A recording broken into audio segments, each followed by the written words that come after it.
Focus on God as your source of help. 1 Chronicles chapter 4, verse 10. And Jabez called on the God of Israel, saying, "Oh, that you would bless me." Jabez knew that no one can change his life, no one can change his past, and he was seen as a failure because his name was sorrowful, was grief. But one day he realized that God can change his future. You see, here he said he called on the God of Israel. It's actually God of Elohim. Elohim means creator God. Creator God.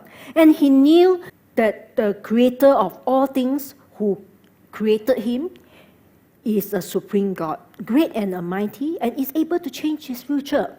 Yes, no one can change his past, no one can change his future, because he was designated as a failure. But the only person can change him is the supreme God. He is the creator God. He is the God that who created him. Therefore, he called upon him for help.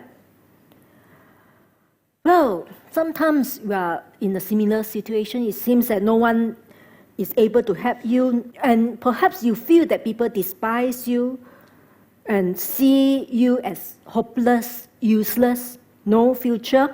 And even your own siblings rejected you. Even your own siblings reject you, like Jabez, the mother reject him. And you are helpless.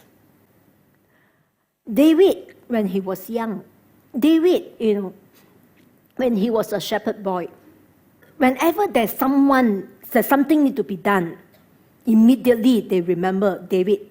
They will call David to do it. David, the father said, go and attend the sheep. David, go and see, look into the sheep, take care, make sure that no sheep is lost.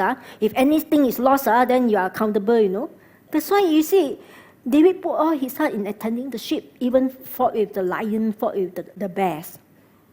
And then, David, now send the food to your brothers. They are now in the battle. David, go and do this, go and do that. But when the prophet Samuel come, and prophet Samuel say, I want to anoint your son.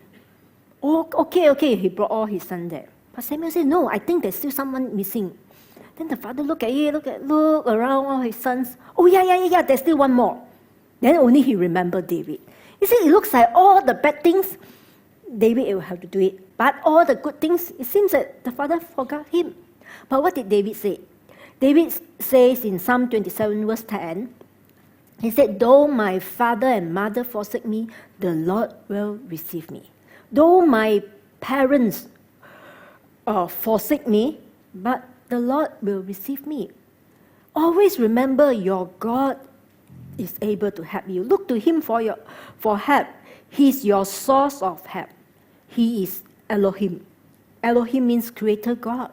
He's able to help to create a way for you. Even if there is no way, he's able to create a way for you. Even if there is no door, he's able to create a door for you. Just like the Red Sea, even there is no road, no dry land, but his people is able to cross the Red Sea on the dry land. He's able to create a way for you. And he even create a new future for you. Yes, no one can change your future, but the Creator God can create a new future for you.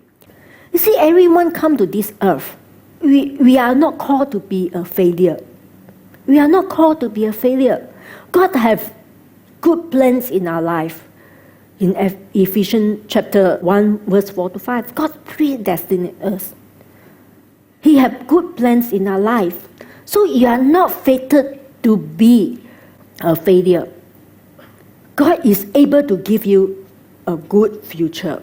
So look to God for help. But many of us sometimes, when we have difficulties, we would like to look for VIPs to help us. And God can release favor with them to help you. But God can also use anyone to help us. Don't limit him. He can use anyone, even insignificant people.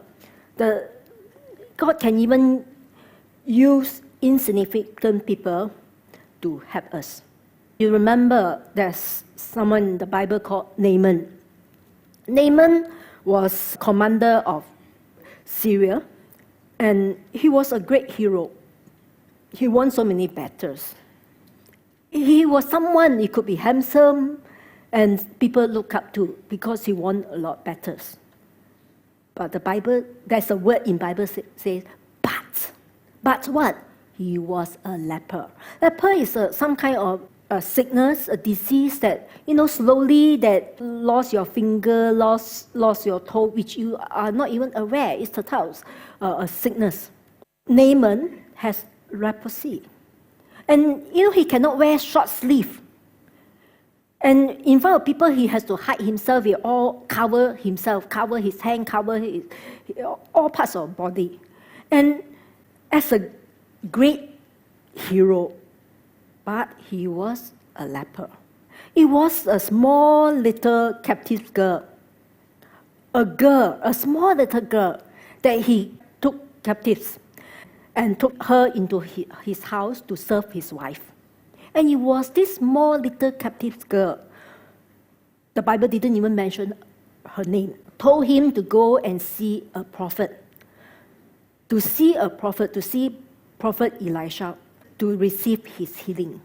So Naaman went, and he was looking for the prophet Elisha, but Elisha didn't even want to come out and see him. Wow! I am a great hero. I'm a chief commander. How come Elisha didn't even want to come and see me? But he just sent his servant. Not only that, the servant said, go and dip yourself in the Jordan River 7 times. He was furious. The Bible says he was furious. Why? Because Jordan River, the width are very narrow. You look at the picture here, the screen.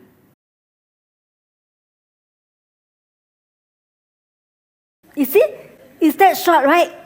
Because the opposite side. And then we were saying, if you put a piece of wood and perhaps you can cross over to the opposite side. It was that narrow. And you look at the water, it's not that clean. It's a bit milky. And you see, Naaman was angry. He was very angry. Not only the prophet didn't come and receive him, didn't tell him, didn't greet him, because every people see him will bow down, but this Elisha didn't even come out and greet him, bow down to him, and now send a servant to come and tell him what to do. And now some more to go to such a river, so short, half of the hall, like what you see, He was furious. But finally, his servant told him, if he can receive your healing, why not? Go and do it, obey what the prophet said. And he did 7 times, and he was healed. And it was this small little girl, because of what she told her master, and her master received healing. And it was this small little girl that brought peace into the country. Because from that onwards, they stopped fighting. And you can see that this small little girl brought peace into the country. And you see, God can use small, little, insignificant people or things. So do not despise the day of small. Be open to receive God's way. Okay? And focus on God as your source of help.